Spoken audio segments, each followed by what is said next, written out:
All right, let's dive in. Today, we're breaking down the playbook from investor Bad Otoimbo, who you might know as the finance dad. He's got this incredibly simple but really powerful philosophy for building wealth that actually lasts. We're going to unpack all the key lessons right now. Okay, so let's start with a massive trap that so many people fall into, even folks who are earning a really high income. Bade explains this with this fantastic old Texan saying that just perfectly gets to the heart of the problem. I want you to picture this, a cowboy, right? He's wearing this huge, flashy 10-gallon hat. It looks super impressive, everyone notices it. But what if he doesn't actually own any cattle? Is he really a rancher, or is it all just for show? This simple image is the key to understanding a huge financial mistake. This is what we call lifestyle creep, and it's a classic trap.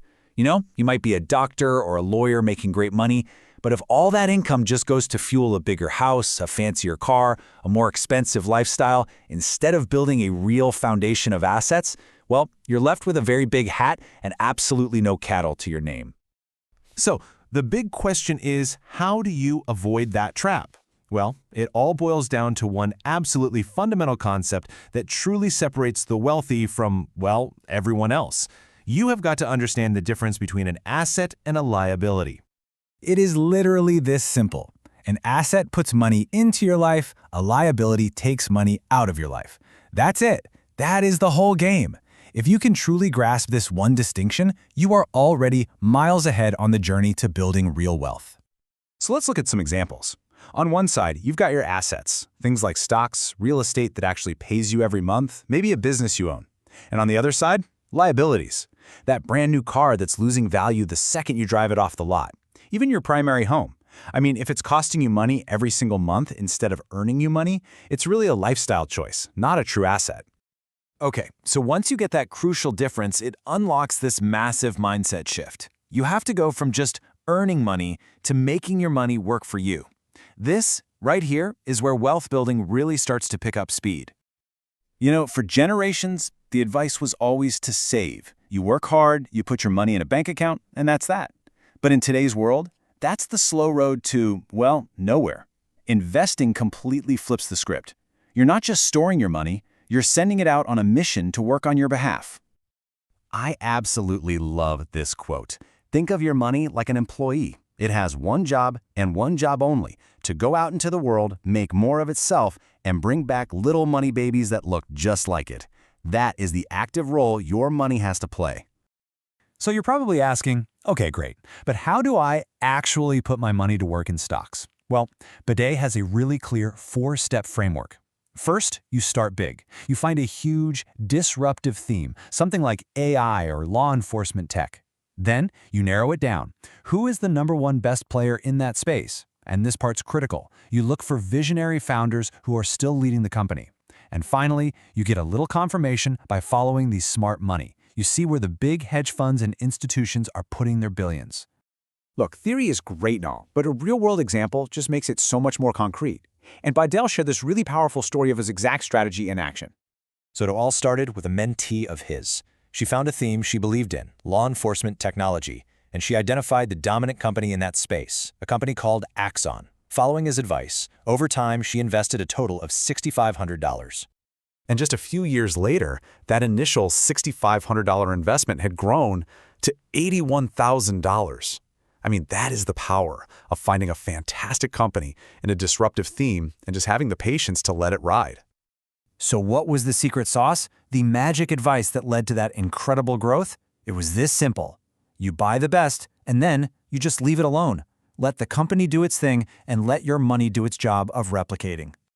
Now, this long-term, patient mindset, it's not just for when things are going great. It actually becomes a legitimate superpower during the one thing that terrifies most investors, a market crisis. You know the feeling, right? You see the headlines screaming about a market crash, everyone is panicking, and your gut, your natural instinct, is to sell everything and run for the hills. But for a prepared investor, what's happening is something else entirely. Bade doesn't call it a crisis. He doesn't call it a crash. He calls it a wealth transfer. Now, that is a total reframing of how to think about market downturns. It's not a disaster, it's an event. So here's what's really going on. During a downturn, Fearful investors, the weak hands, they panic and they sell off their shares in great companies. This allows the prepared investors, the ones who did their homework and have cash ready, to step in and buy those same quality assets at a massive discount.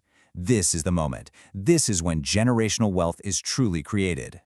So becoming one of those prepared investors, it's not really about timing the market or anything like that. It's about building this entire philosophy deep into your habits, into your financial DNA.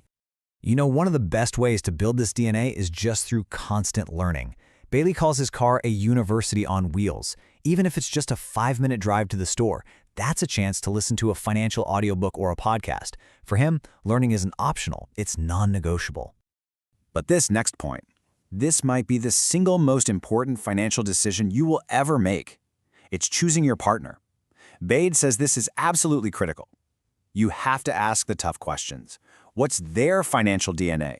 Are they a spender or a saver? Are they teachable? Are you guys truly on the same page, on the same journey? Because if you're not, it can undo every bit of your hard work. So everything we've talked about, assets versus liabilities, making your money work, the wealth transfer mindset, it's all held together by one final, overarching principle. This is what makes the whole system tick. You have to play the long game. This isn't about get-rich-quick schemes. It's not about what happens next month. It's about making steady, smart decisions over a very long period of time. You have to start thinking in decades, not months or even years.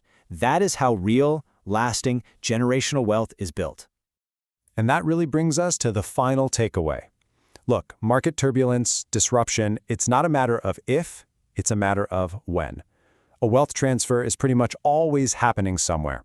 So the only question that really matters is this. Are you building the knowledge, the assets, and the mindset to be prepared to participate when it does?